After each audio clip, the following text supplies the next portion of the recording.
მოგესალმებით. მე ალექსანდრე ლორთქიფანიძე ვარ, ეს წიგნების თაროა და ჩვენ ვიწყებთ წიგნების თაროს 28-ვე სეზონის ჯგუფური ეტაპის კიდევ ერთ თამაშს, რომელშიც ერთმანეთს დაუპირისპირდება ორი გუნდი, ტრუბადური და 211. გამარჯობა მეგობრებო. როგორ გიკითხოთ? კარგად, მშვენივრად, კარგია ესეთ პასუხების მიღება, განწყობა სათამაშოა. დამატებით რო გეტყვით, რომ თამაშის ბოლოს დასაჩუქრდებით, ესაც ცოტათი უფრო გამოგიკეთებთ განწყობას და რა თქმა უნდა, თავარი ის არის, რომ მოიპოვოთ ქულები, გააგრძელოთ ბრძოლა კი ჩვენს სეზონში არის თავარი პრიზისთვის, რომელიც გახლავთ საზაფხულო სკოლა კემბრიჯში. ამჟამად ჯგუფური ეტაპია, ვინც ჯგუფურ ეტაპში საუკეთესო ქულებს მოიპოვებს, ის გადავა მერე მეოთხედ ფინალში და მერე უკვე ოლიმპიური სისტემით გავუყვებით ჩვენს სეზონს და ფინალში გამარჯვებული წავა კიდეც კემბრიჯის საზაფხულო სკოლაში. სანამ თამაშს გავაგრძელებთ, მე უნდა გითხრათ, რომ წიგნების თაროს 22-ვე სეზონის პარტნიორია გამომცემლობა ინტელექტი, ხოლო თუ გუნდები მზად არიან ახლა თამაშის დასაწყებად, დავიწყოთ თამაში წიგნების თარო. პირველი რაუნდი. პერსონაჟი.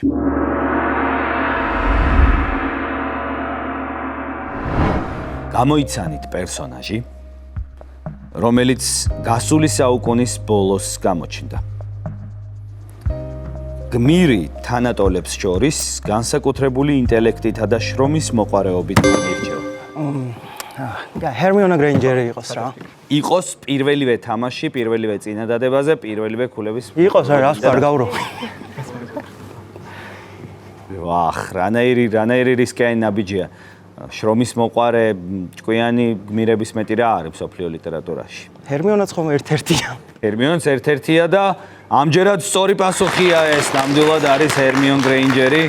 მე არ მეგონა თუ ესე მალე რომელიმე გუნდი გარისკავდა, მე ცოტა იხლართებოდა კითხვა, მაგრამ პირველივე მინიშნებაზე გადაწყვიტა 211-მა ქულების მოპოვება და 3-0 გახადა კიდევაც ანგარიში. გავაგრძელოთ თამაში. მეორე რაუნდი. ციტატა.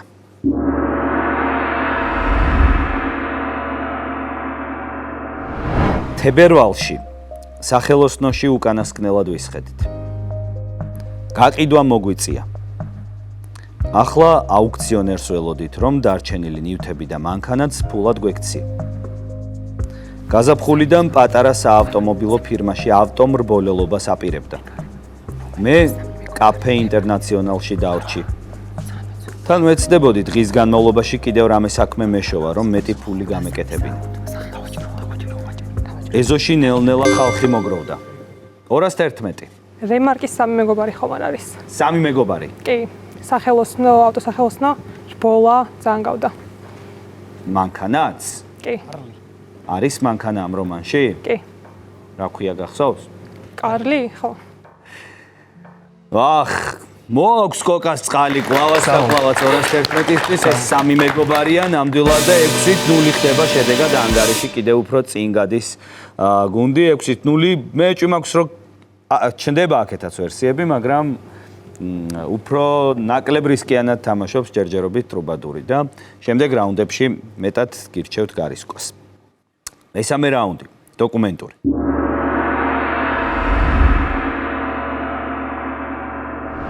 დაასახელეთ ნაშრომი, რომელიც საუკუნეების წინ შეიქმნა. ნაშრომმა გამოხმაურება ჰპოვა მოგვიანებით მოღვაწე თითქმის ყველა ფილოსოფოსისა თუ მკვლევრის შრომებში. მაგალითად, ციცერონი რა ხდება? მორალური წერილები ლუკილიუს, მე მგონი ეგრე ქვია. ლუკინიუსის მორალური წერილები. ლუკილიუს, ხო, სენეკასი რა, ძალიან ადრე იყო, პირველ საუკუნეში იყო და იყოს რა. რა სტრატეგია, რამე ქვია, აი როგორც კატენა. ფარიდან ფარზე თამაში, ეს არის ტოტალური შეტევა თუ. ოღონდ ამჯერად ეს არ არის სწორი პასუხი და ეს არ არის სწორი პასუხი და ვაგზელებ შეკითხვას ტრუბადურისთვის. ციცერონი ავტორის იდეებს იზიარებდა და მათ რომაულ სამართალსა და რესპუბლიკას უხამებდა. მონტესკიეს ძალაუფლების დანაწილების თეორია იდეურად სწორედ გამოსაცნობ ნაწარმოებსა და მისი ავტორის ნააზრევს ეყრდნობა.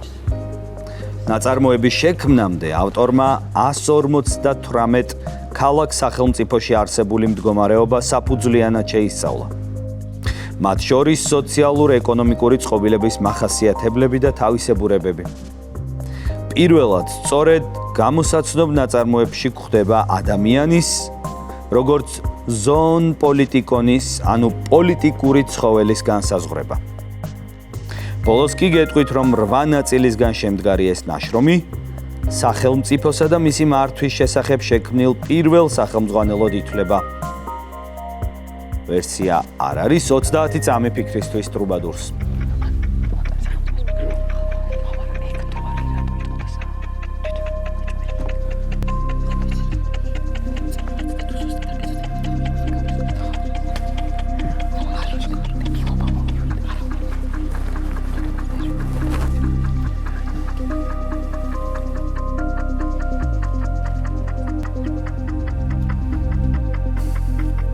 სამი, 2, 1 ამოიწურა 30 წამი და 1 ქულისთვის იბრძოლებს ტრუბადური. გამოსაცნობი ნაწარმოები ბერძენ ფილოსოფოსს ეკუთვნის. მან ნაშრომით 13 წლიანი მოგზაურობის შემდეგ ათენში დაბრუნებულმა დაწერა. ნაწარმოების მთავარი საკითხები სახელმწიფოს ჩამოყალიბება, მართვა და როლის განსაზღვრაა. ხოლო სათაურში იმ სიტყვას ხვდებით, რომელიც ბერძნულად ქალაქ სახელმწიფოს საქმიანობას ნიშნავს. 3, 2, 1. რა ერქვათ ბერძნულად ქალაქ სახელმწიფოებს გახსოვთ? პოლისები. და პოლისის მართვას რა შეიძლება ნიშნავდეს? რომელი ტერმინი? ეს არის არისტოტელეს პოლიტიკა, მეგობრებო. პოლიტიკა ჰქვია ამ ნაშრომს. არისტოტელეს ბევრი ცნობილი ნაშრომი აქვს, მათ შორის ალბათ ყველა ცნობილი არის პოეტიკა და პოლიტიკა. რა თქმა უნდა, ერთი ხელოვნებას ეძღვნება, მეორე სახელმწიფო მართვის ტექნოლოგიებსა და მეთოდებს. დასანანია, რომ ვერ მივიღეთ ქულები ამ შეკითხვაზე, მაგრამ არაუშავს წინ კიდევ გვაქვს 6 ძირითადი რაუნდი. მეოთხე რაუნდი, სხვადასხვა.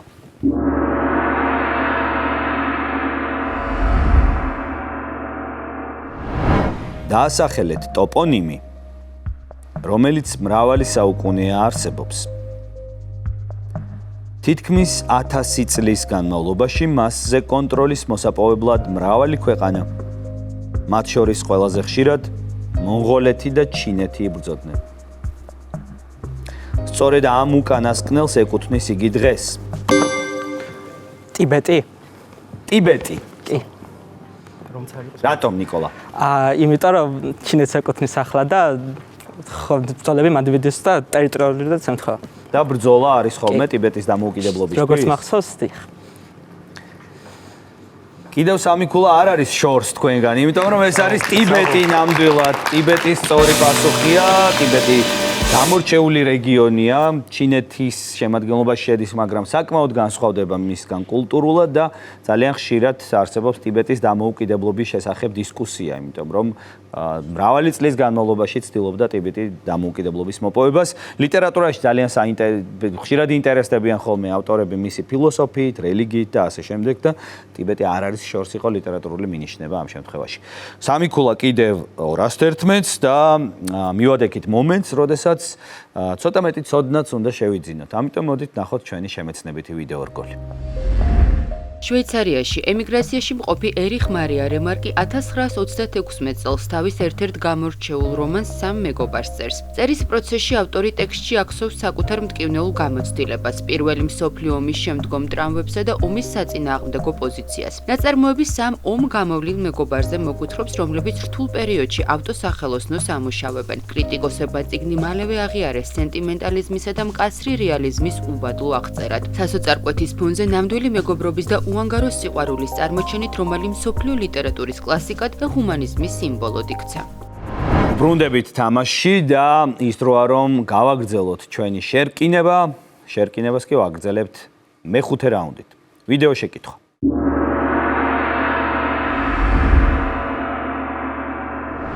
გამოიცანით ავტორი, რომელიც მე-19 საუკუნის შუაში ვერმლანდის პროვინციაში დაიბადა.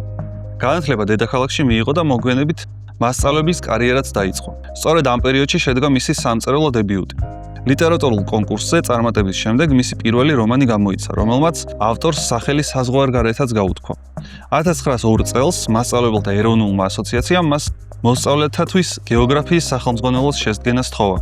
სწორედ ამ დროს დაწერა თავისი მაგნუმ ოპუსი, რომელიც დღეს 30-ზე მეტ ენაზეა თარგმნილი. ნაწარმოების სიუჟეტი პატარა ბიჭსა და ერთი კონკრეტული ჯიშის ფრინველის სკანდინავიურ ქვეყანაში მოგზაურობაზე მოგვითხრობს. აჭერს 211. ეს ავტორი უნდა ვთქვა თუ ავტორს გეკითხები. სელმა ლაგერლოფი მაშინ. სელმა ლაგერლოფი. კი, ნილსი და ბატები რა. ნილსი და ბატები. კი. და გეოგრაფიის სახელმძღვანელოდ გამოდგება? მაგდენი აღარ ვიცი. შვედეთში ძალიან ბევრ სკოლაში დიდი ხნის განმავლობაში სწორედ ამ სახელმძღვანელოთი ასწავლიდნენ ბავშვებს შვედეთის გეოგრაფიას. ეს ქალბატონი არის სელმა ლაგერლოფი, ეს სწორი პასუხია. ნამდვილად სელმა ლაგერლოფზე იყო საუბარი, ნობელიანტზე, გამორჩეულ შვედ მწერალზე და კიდევ 3 ქულას იწერს აქტივში გუნდი 211. გავაგრძელოთ მეგობრებო თამაში, მე-6 რაუნდი. ასოციაცია.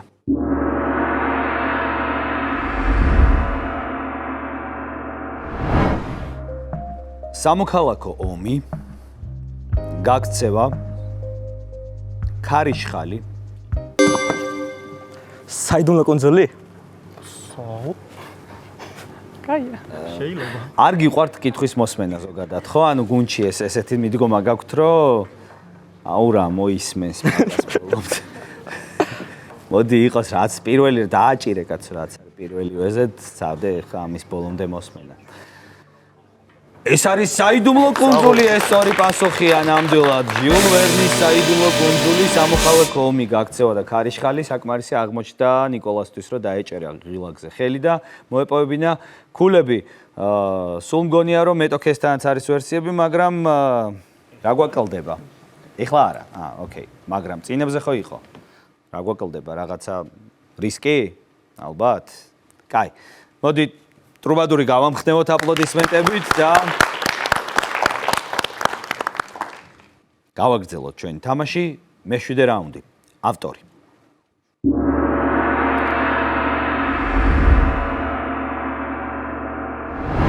გამოიცანით ავტორი, რომელიც მე-19 საუკუნის ბოლოს ქვეყნის დასავლეთში დაიბადა.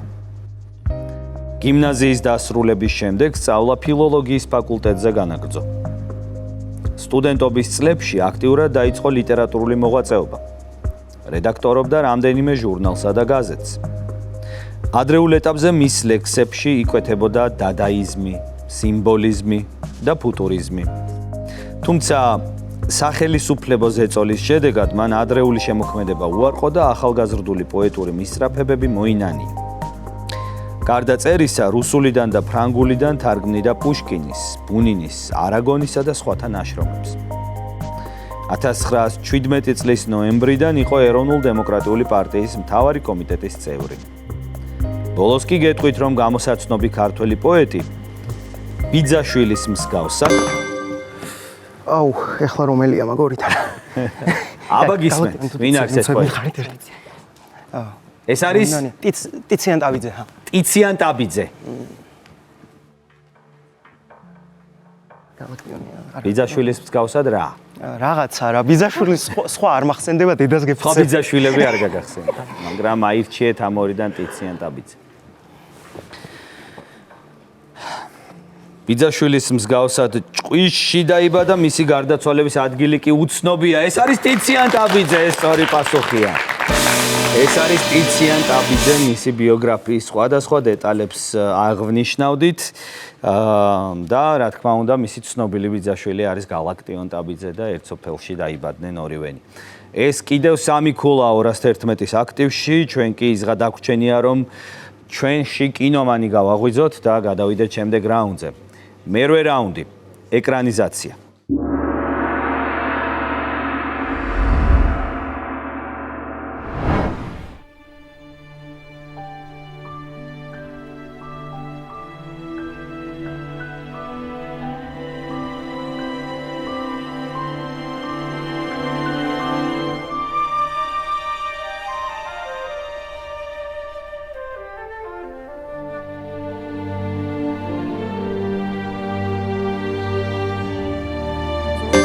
აჭერს ტრუბადური, ჩარლი და შოკოლადის ქარხანა იყოს.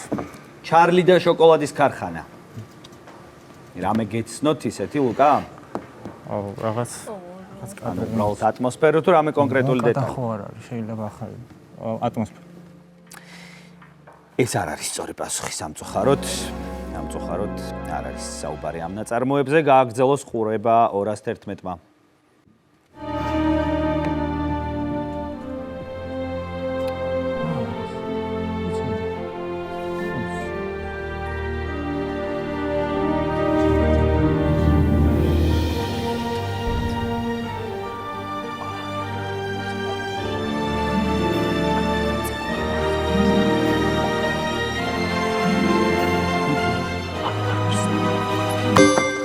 ორას 11 ოქროს კომპასი? ოქროს კომპასი. დიახ. თქვენც ატმოსფერო გეცნოთ თუ აი რაიმე ეს დეტალი? თეთრი დათვი. თეთრი დათვი. მარჯვნივ რომ იდის თავის საყვარლად. აჰა. ეს არის ოქროს კომპასი, ეს სწორი პასუხია ნამდვილად. ფილიპ პულმანის ბესტსელერი, საგა, ფენტეზი ჟანრში ძალიან ცნობილი ნაწარმოები, ოქროს კომპასი, მისი ეკრანიზაციის კადრებს ხედავდით ახლა ეკრანებზე და 211-მა კიდევ 3 ქულა ჩაიწერა საკუთარ აქტივში. მეგობრებო, ერთი რაუნდი დაგვრჩა ძირითად რაუნდებში სათამაშო და ბოლო შანსი 3 ქულის ერთბაშად მოსაპოვებლად. ნაწარმოების რაუნდს წარმოგიდგენთ გამომცემლობა ინტელექტი. მე-9 რაუნდი ნაწარმოები.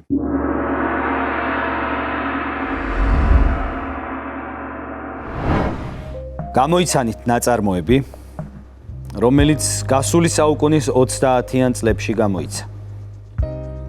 იგი 4 წლით ადრე გამოსული წიგნის ერთგვარ გაგრძელებას წარმოადგენს. დააჭირე. მიდი დააყენე დარაჯი ჰარპერლის. გასული საუკუნის 30-იან წლებში გამოიცა. დრო ვარ. ეს არ არის სწორი პასუხი, არა. ეს არ არის სწორი პასუხი. არა, ესეთ რისკიან თამაშს რაღაც მომენტში მოყვებოდა ეს შედეგი, მეგობრებო, ფაქტია. ვაგრძელებთ ტრუბადურისთვის შეკითხვის წაკითხვას. წინა ნაწარმოებისგან განსხვავებით, გამოსაცნობ რომანში ავტორი უფრო დეტალურად აღწერს გმირის სახეს და ფარდას ხსნის მის საიდუმლოებებს. აღსანიშნავია, რომ ნაწარმოებმა წერისა და დამუშავების პროცესში არაერთი სახელი გამოიცვალა. მათ შორის მკვდარი სიმღერა. თუმცა ავტორი საბოლოოდ ჩვენთვის ცნობილ სახელზე შეჯერდა. მასში მთხრობლად კვლავაც მწერლის ალტერ ეგოდ წოდებულ პერსონაჟს ხვდებით, რომელიც ამ უკანასკნელთან სახელს იზიარებს. რომანი ასევე მოხსენიებულია კურტ ვონეგუტის სასაკლაო ნომერი 5-ის პირველ თავში. ბოლოს გეტყვით, რომ სიუჟეტი პარიზში მიმდინარეობს და ყოველდღიურ ცხოვრებას მთავარი გმირის ექიმის პერსპექტივიდან აღწერს. ვერსია თუ არ არის 30 წამი გექნებათ ფიქრისთვის.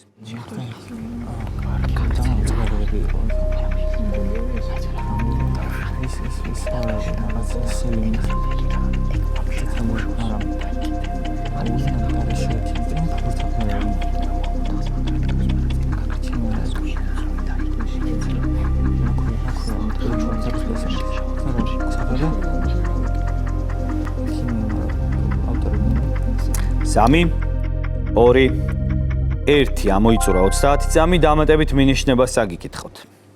გამოსაცნობმა ნაწარმოებმა თანამედროვე მხატვრულ ლიტერატურაზე რევოლუციურად იმოქმედა, რის გამოც იგი სამართლიანად მიიჩნევა შავი კომედიის ჟანრის ერთ-ერთ პიონერად. წიგნს ფონად გასდევს ტანჯვისა და გლოვის შეგრძნება, რაზე ალუზიასაც წარმოადგენს რომანის სათაურში მოხსენიებული მოვლენაც. სიკვდილი კრედიტით იყოს. სიკვდილი კრედიტით. საიდან მოვიდა ეს ვერსია, ლუკა? შავი კომედია და პარიზში ხდება მოქმედება და ანუ ერთ ქულაზე გაგიჩნდათ ეს ვერსია თუ მანამდეც არის? მანამდეც, მაგრამ დარწმუნებული არ ვიყავ. ეს არის ლუი ფერდინანდ სელინის სიკვდილი კრედიტით, ეს სწორი პასუხია. სიკვდილი კრედიტით და ერთი ქულა მოიპოვა ტრუბადურმა საკუთარ აქტივში. ნამდვილად, აი ღირდა ამ ვერსიაზე გარისკვა, როგორც ჩანს, უფრო მეტად თუ დაიჯერებდით ამ ვერსიისას. 9 რაუნდი ამოვწურეთ ამგვარად, მეგობრებო და დგება დრო, როცა ჩვენ უნდა ვნახოთ შემეცნებითი ვიდეო რგოლი. მეოცე საუკუნის ერთ-ერთი უდიდესი ქართველი პოეტი ტიციან ტაბიძე 1895 წელს სოფელ ჭყვიშში იბადება. ლექსების წერას ჯერ კიდევ ქუთაისის გიმნაზიაში სწავლისას იწყებს. აქვე უმეგობრდება პაოლო იაშვილს. მოსკოვში სწავლის შემდეგ მშობლიურ ქალაქში დაბრუნებული პაოლოსთან, ვალერიან გაფრინდაშვილთან და სხვა თანამოაზრეებთან ერთად აყალიბებს ცისფერ ყანწელებს და 1916 წელს გამოსცემს ჟურნალ ცისფერი ყანწების პირველ ნომერს. მის ლექსებს შორის გამოსარჩევია ანანურთან, ლექსი მეწყერი და სხვა. დამოუკიდებლად მოაზროვნე ქართული ინტელიგენციის განადგურების გეგმას ტიციანი 1927 წელს დიდი ტერორის პერიოდში ეწირება. ოქტომბერში მას აპატიმრებენ და დაუდასტურებელი ვერსიით ლავრენტი ბერიას დავალებით ხრეტენ. ბრუნდებით თამაშში, ქართული ეტაპი გვაქვს სათამაშო და მოიკრიბეთ ყურადღება მეგობრებო, პირველი ქართული რაუნდი. ისტორია.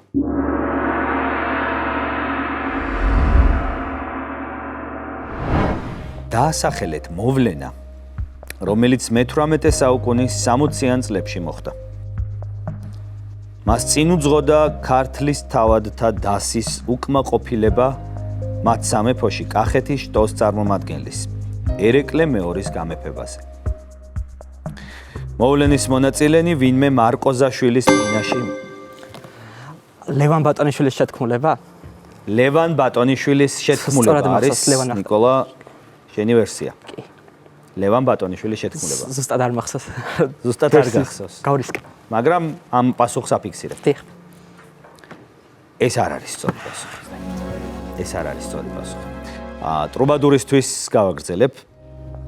რის გამოც მათ მარკოზაშვილის დარბაზელნი ეწოდათ. შეთქმულება სამშვილდელმა გლეხმა დათუნა ფეიქარმა გასცა, რომელმაც ეს ამბავი აღსარებად გაანდო მღვდელს. მეფემ დასი შეიპყრო და სასამართლოს გადასცა, სადაც ისინი უმკაცრესად დასაჯეს. ბოლოს გეტყვით, რომ ეს მოვლენა ისტორიაში იმ ადამიანის სახელთან ერთად არის მოხსენიებული, რომელიც მიზნად მეფის მოკლას და ქართლში თავად გამეფებას ლამობდა. 3, 2, 1. ვერ გამოვიცანით. ეს შეკითხვა საქმე ისაა, რომ ეს არის არა ლევან ბატონიშვილის შეთქმულება, არამედ პაატა ბატონიშვილის შეთქმულება. პაატა ერქვა ამ კაცს, რომელიც აჯანყდა ერეკლე მეორის მეფობის წინააღმდეგ. გავაგრძელოთ თამაში. მეორე ქართული რაუნდი გეოგრაფია.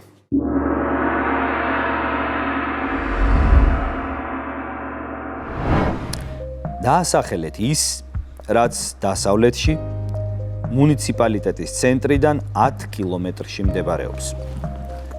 მისი დალაშქვრა პირველად 1868 წელს ინგლისელებმა სცადეს. თუმცა მათი ყველა მცდელობა უშედეგო დასრულდა. 1888 წელს ინგლისელთა სხვა ჯგუფმა ამჯერად წარმატებით განახორციელა ჩანაფიქრი. 1934 წელს მასზე პირველი ქართული ჯგუფი წავიდა დაძმა ჯაფარიძეების, გიონი გურიანისა და იაგორ კაზალიკაშვილის შემადგენლობით.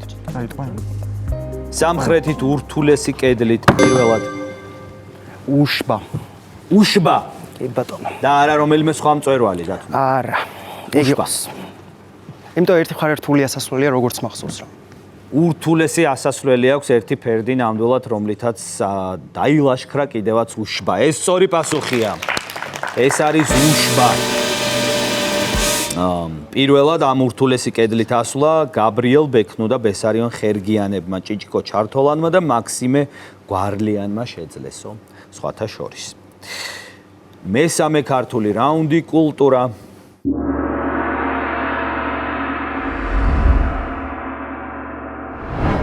დაასახელეთ ხელოვნების ნიმუში, რომელიც შუა საუკუნეებში შეიქმნა.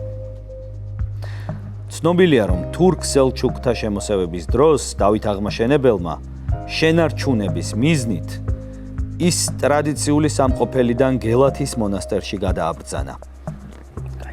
აქ ხატი განაახლეს, ახალი მინანქრებითა და ძვირფასი ქვებით შეამკეს და დღემდე ასეა შემონახული. სწორედ მისი სიმდიდრე და ძვირფასი შენაწირები გახდა გაძარცვის მრავალი მცდელობის მიზეზი. აბა? ანჩის ხატი? ანჩის ხატი. ისევ რისკიანად, ისევ შეუპოვრად, ისევ შემტევად. მაგრამ არა. ეს არ არის ანჩის ხატი. ვაგრძელებთ ტრუბადურისთვის. ძარცვის დროს დაიკარგა ვედრების მინანქრიანი ხატი. 1952 წელს შენახვისა და დაცვის მიზნით თბილისში საქართველოს ხელოვნების მუზეუმში გადმოიტანეს. მას გამოიცანით ქართული ოქრომჭედლური ხელოვნების ეს გამორჩეული ტრიპტიკი. ისმენთ მეგობრებო, ეს არის ღვთისმშობლის კარედი. ღვთისმშობლის კარედი.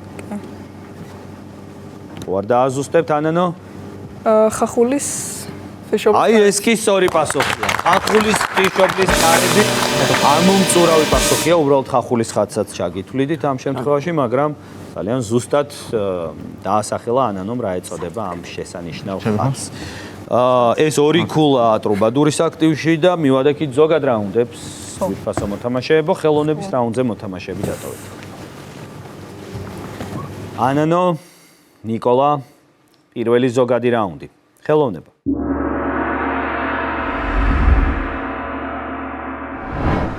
გამოიცანით ადამიანი, რომელიც გასული საუკუნის 70-იან წლებში დაიბადა. განათლება მეტყველებისა და დრამის ცენტრალურ სკოლაში მიიღო.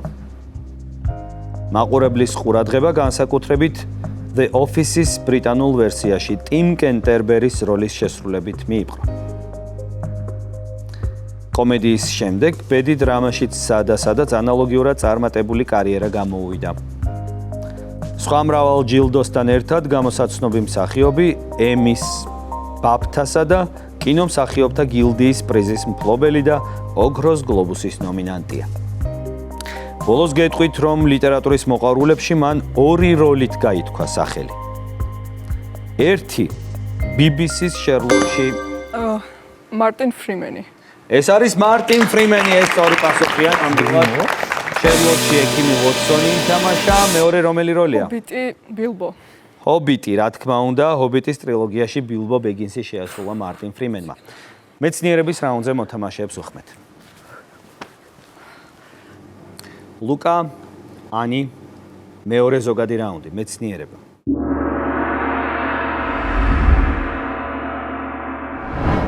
დაასახელეთ მეცნიერი, რომელიც მე-19 საუკუნის შუაში დაიბადა. ადრეული ასაკიდან სწავლობდა რიტორიკას. 1865 წელს ლონდონში გადავიდა, სადაც მუშაობა დაიწყო მამის, ლონდონის უნივერსიტეტის რიტორიკის პროფესორის ასისტენტად. მოგვიანებით საცხოვრებელი კიდევ ერთხელ შეიცვალა და ჩრდილოეთ ამერიკას მიაშურა. 1872 წელს ბოსტონში გახსნა სმენადაქვეითებულთა მასწავლებლების მოსამზადებელი სკოლა. სწორედ ამ პერიოდში იწყებს აქტიურ გამომგონებლურ საქმიანობას და თავის მრავალ გამოგონებასა და აღმოჩენაზე პატენტის აღებას. სხვებთან ერთად გამოაქვეყნა შრომები და აიღო პატენტი ბგერის ჩაწერისა და აღწარმოების დარგში. ბოლოს კი გეტყვით, რომ გამოსაცნობმა შოტლანდიელმა 1876 წელს მისი სახელის უკვდავმყოფი გამოგონება ტელეფონი დააპატენტა. ანი? ალექსანდრე გრეჰემ ბელი? ეს არის ალექსანდრ გრეჰემ ბელი, ნამდვილად სწორი პასუხია. ტელეფონის გამომგონებელი და ვიქიც ყველა მუშის სახელი და გვარი დღესდღეობით ამ მიღწევის გამო. სპორტის რაუნდზე ვითამაშეთ. ნიკა, დათუნა, მესამე ზოგადი რაუნდი. სპორტი.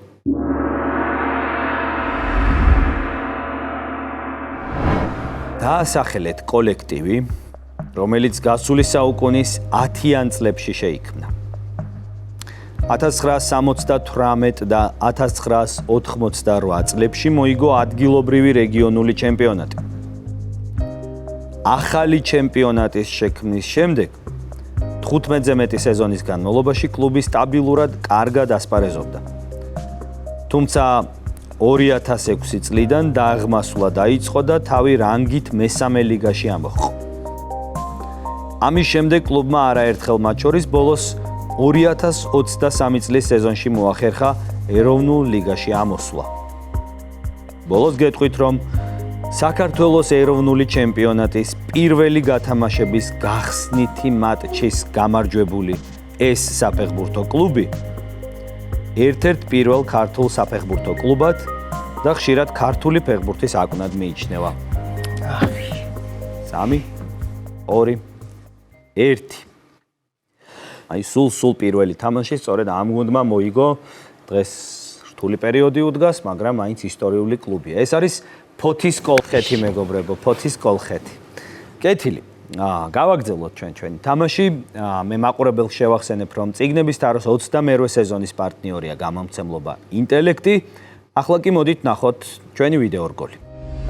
1913 წელს ფოთში ქართული ფეხბურთის აკვანში ადგილობრივი ენთუზიასტები და მეზღვაურები დღემდე მოქმედ ყველაზე ძველ ქართულ კლუბს კოლხეთს აარსებენ. საქართველოს გასაბჭოების შემდეგ გუნდი წლების განმავლობაში საბჭოთა კავშირის დაბალ ლიგებსა და საქართველოს საბჭოთა სოციალისტური რესპუბლიკის ჩემპიონატში ასპარეზობს, სადაც ორჯერ ხდება რესპუბლიკის ჩემპიონი. 1990 წელს ჯერ კიდევ მაშინ, როდესაც საქართველოს საბჭოთა კავშირის ნაწილი არსდება დამოუკიდებელი ეროვნული ჩემპიონატი, რომლის გახსნით მატჩი ფოთის კოლხეთი სახეცვლილ თბილისის დინამოს იბერიას უპირისპირდება და გელა კეტაშვილის ავტოგოლით ამარცხებს. ბოლო წლებში კლუბი რთულ პერიოდს გადის და ეროვნულ ლიგა 3-ში თამაშიც კი უწევს. ამჟამად ეს ლეგენდარული კლუბი ეროვნულ ლიგა 2-ში ასპარეზობს. ვაგრძელებთ თამაშს და ბლიცს მივადექით, რომელსაც ითამაშებენ ლუკა და დათუნა. პირველი დათუნასკენ გვაქვს ყურადღება, იმიტომ რომ მან უნდა ითამაშოს. მზად ხარ ამისთვის? კი. დავიწყოთ ბლიცი დათუნასთან.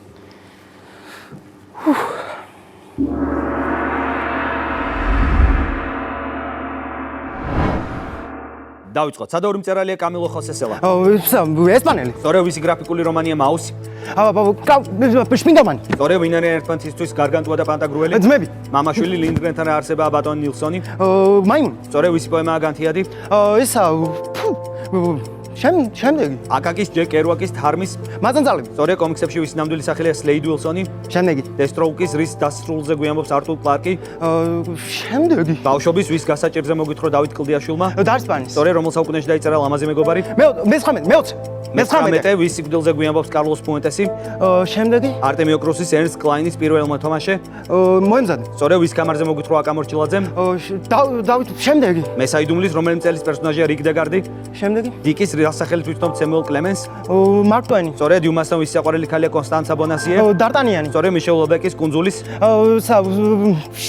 შემდეგი. შესაძლებლობა ვეფხისტყაოსანში ვინ არის სტარიელის მიჯნური? ნესტან დარეჯანი. სწორედ სადორი მწერალია ელის უოკერი? ამერიკელი. სწორია, დრო ამოიწურა. დრო ამოიწურა და დათუნამ დააგროვა 10 სწორი პასუხი. აპლოდისმენტები დათუნას და მე ვინაცვლებ ლუკასკენ, რომელიც ასევე ითამაშებს ახლა ბლიცს. მზად ხარ? კი. დავიწყოთ ბლიცი ლუკასთან.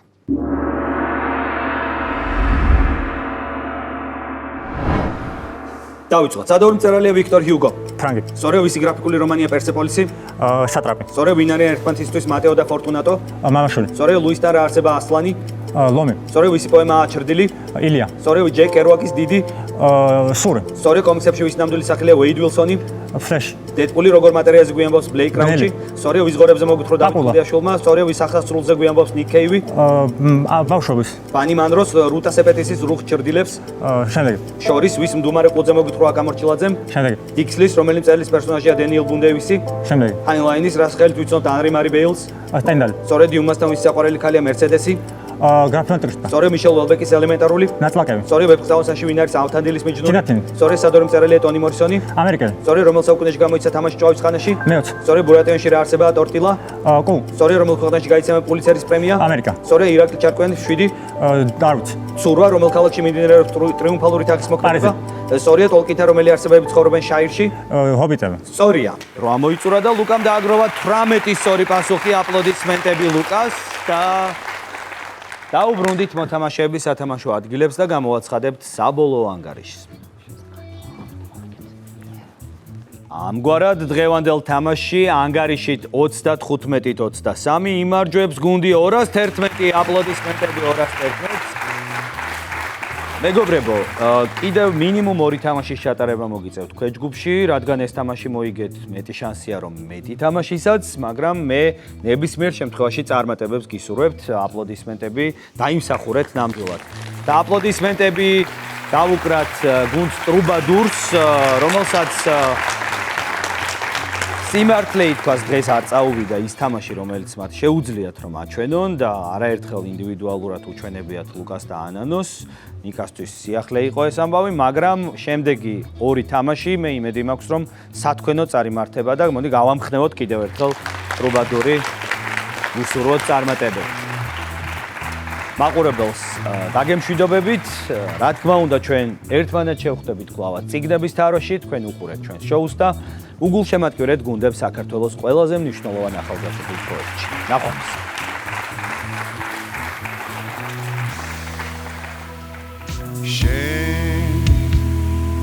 ვერ მასწავლი ჭკუას, მასწავლი ჭკუას, მასწავლი მე.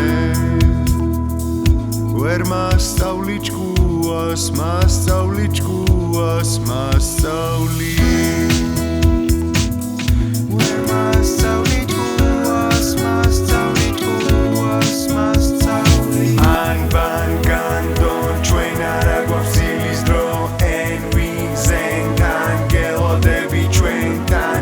ან ბან განდონ ჩვენ არა გვაქვს ცილის დრო, εν ვინზენ განგელოდები ჩვენთან. ან ბან განდონ ჩვენ არა გვაქვს ცილის დრო, εν ვინზენ განგელოდები ჩვენთან. ან ბან განდონ ჩვენ არა გვაქვს ცილის დრო, εν ვინზენ განგელოდები ჩვენთან.